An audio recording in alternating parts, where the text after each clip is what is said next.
Howdy friends, welcome back. I'm Trailblazer Tim. Today we're at one of our local state parks. It's a beautiful day here in Central Florida. I'm here to show you what I carry in with me in my Lite 72-hour survival pack.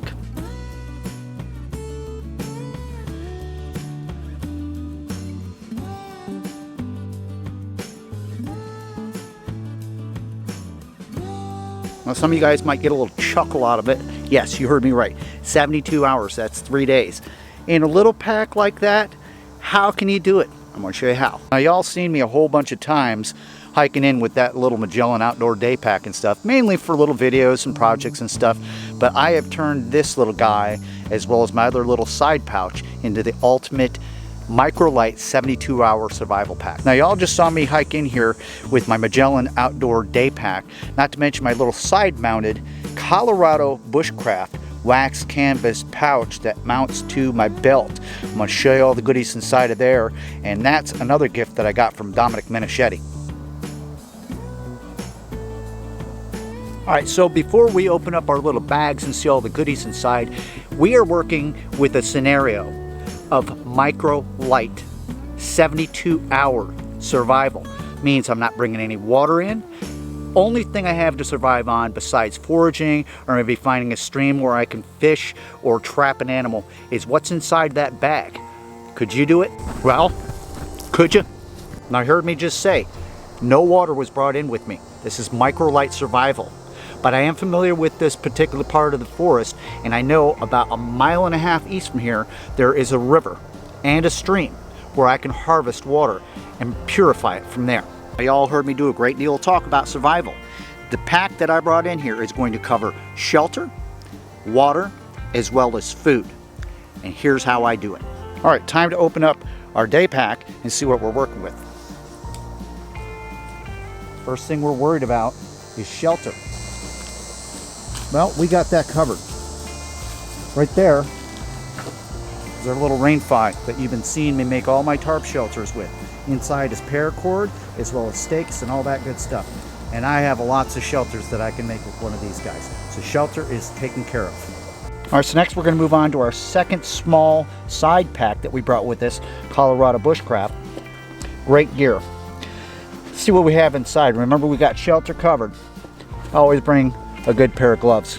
Always bring a good pair of gloves. Protect your hands, your biggest asset. Next thing I have inside this little bag is my Sawyer Mini. I'm going to lay that out right on the table, just like this.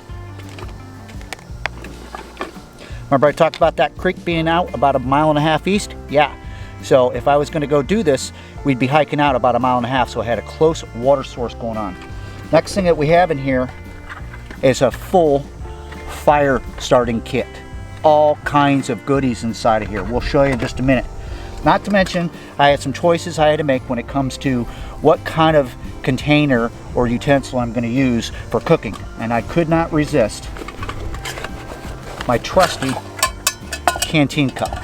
That's going to do all my cooking, all my drinking, all my other good stuff.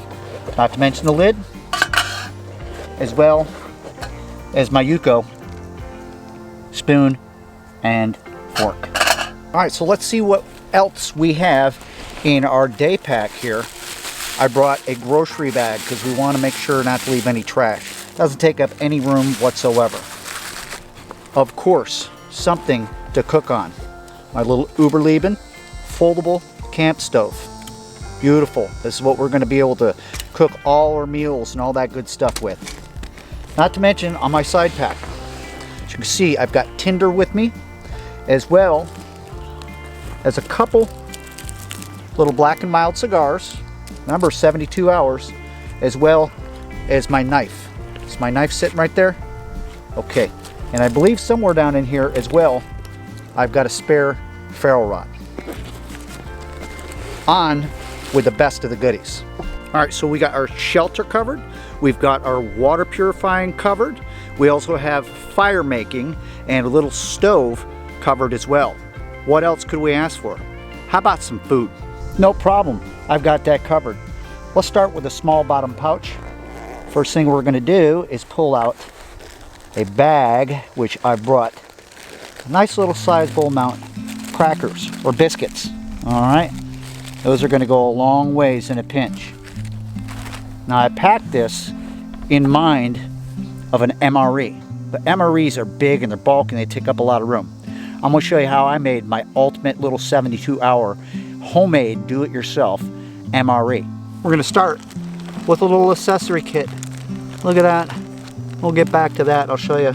And then our main 3-day MRE. Have a look at that. We're going to open up the contents in here. I'm going to show you everything that goes along with what I brought in. Before we do that, let's not forget the last couple little things. An extra fire starter. You saw me use this last weekend.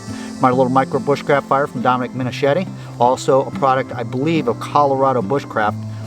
Not to mention the fact you want to try to stay as fresh as you can, especially if it's going to be 72 hours. A little micro deodorant, as well as some mouthwash. Not to mention a spare UCO utensil kit. Now let's take a look at that MRE. Let's start with our small accessory pack right here. This is a quart Ziploc bag. Go ahead and open it up.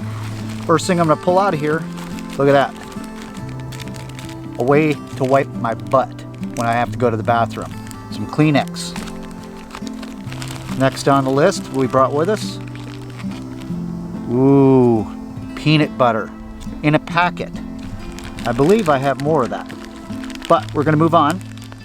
I also have 6 packets of drink mix. It's crushing Hawaiian Punch. See that? That's for 3 days of having 2 powdered drink mixes. Let's not forget, we've got some beef jerkies, along with there some Slim Jims, as well as some of our other favorite goodies we have inside of here. A packet of M&Ms, so we need to have sugar and energy. 3 full packets of peanut butter. 3 full, almost like an MRE. Running out of room here. Also, a small little packet of Advil for headaches, for pains, all that other good stuff. Some aluminum foil that is folded up. That can be used over top of a little campfire for either a packet meal or used as a portable little frying pan. Another little beef jerky, we're going to set that right there. Some plastic spoon, fork, and knife. An alcohol fuel cube, see that? An emergency rain poncho. A set of hand warmers, just in case it gets cold, depending on what region you're from. And last in this bag, especially being down here in Florida, some mosquito repellent wipes. See how compact all this stuff went in to just that tiny little bag that fit inside of my day pack. That's all the neat little accessories. We've got drinks going on here. We've got Slim Jims. We've got some M&Ms. We've got our peanut butter that's going to go with our biscuits, our crackers. See, just like an MRE, as well as some headache medicine and emergency pouch and all that other good stuff. Now, on to our micro accessory kit. Micro little accessory kit was inside of the last bag. Let's go ahead and open that up and I'll show you what's inside. Now I could have put more in here, but this is just for demonstrations. We got ourselves a small packet of matches, salt and sugar,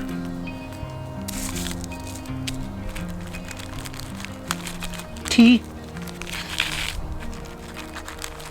coffee, creamer, a couple little packets of hot sauce, moist towelettes,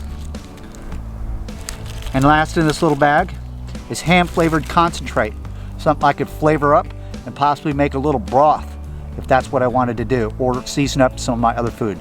Now on to the main homemade MRE. All right, our main courses and stuff. That big old fat pouch. Let's go ahead and open it up. This is preference. You can bring whatever it is that you want to make happen. Got a packet of German Spatzel. Just add water. I've got a family size packet of broccoli cheddar soup. Just add water. You don't want to make it all at the same time. You can just cut it into quarters. You can actually, if you wanted to, I brought a cup of instant rice. That is a fill you up. You could actually put water in there and bring that up and add a little bit of that soup to it, and it'd be a great combination. That's covering me some really good areas for eating some good food. Also, a packet of tuna fish, hickory smoked in this case. Some grits, some oatmeal, 2 Spam singles, pouch of powdered eggs. So now at this point, I've got my lunch, my meals taken care of. I've got my breakfasts taken care of. And to add with our snacks, which we'd eat for lunch with the peanut butter and biscuits and the beef jerky, a bag of roasted and salted whole cashews. Wow, it's a lot of protein, a lot of goodness, go a long ways. Wow, have a look at that. That's 72 hours getting me through the forest. Beautiful. Now there was a couple small things that I forgot to bring with me, but they're easy to fit inside of all those packs and stuff. That was my small first aid kit, as well as my emergency blanket. Now I have one other thing that I carried in with me though, my trusty bracelet that has a compass on it, as well as a small little fire starter and striker, as well as an emergency whistle. Now when it comes to this micro Lite survival pack I have put together, I have in the past been a victim of carrying the big packs. Not anymore these days. All this gear right here that you saw me bring in between the 2 packs was less than 10 pounds. Think of this. You're out in the middle of the forest and you have to survive for 72 hours. And maybe you got to hike and hike and hike miles and miles in order to find some sort of a usable water source. What are you going to do with 80 pounds on your back? In the first mile, you're going to be wore out, fatigued. Remember, we got no water. All right, so you want to make sure to be as light as possible with all the necessities that are going to get you through there, as well as be able to be mobile without fatigue setting in. Whatever you bring in, you have to haul on your back. Remember that. Now, if you decide you want to make one of these little micro Lite survival packs and stuff, the choice is yours of what you put inside of there. Remember, and if you watched closely this video, there wasn't a single piece of food that I brought in that had to be refrigerated, let alone all the weight of carrying water in, because we have our Sawyer Mini and we've got a river that's down the road here about 1.5 miles. The fatigue of carrying all that heavy stuff, I want to walk miles and miles and miles with 100 pounds on my back. Not to mention the fact we had shelter, we had a way of starting a fire, food to sustain us, a way to keep our hands warm, mosquitoes off of us, and an emergency rain pouch just in case it rains. It's still hard to believe that we hauled all that stuff in under 10 pounds of those 2 little packs right there. I'm telling you, these are the days where you need to think smart and light instead of thinking that you need to go out in the woods with all the amenities of a home. Well, that's all the time we got for this one. Thanks so much for hanging out. I'd love to hear some of your comments down below and things that you would put in the pack that maybe I left out and stuff. Like I told you, I didn't bring my little first aid kit or my emergency blanket. They could have gone in there. There was still a little bit of room for me to pack extras. But like I said, the more that you haul in, the more fatigue is going to set in, especially, once again, we didn't have any water. We have to rely on some sort of water source with our Sawyer Mini, and I could have easily done that and survived for 72 hours out here in the middle of the forest. Thanks so much for hanging out. Until next time, I'll see you on the next venture. Take care.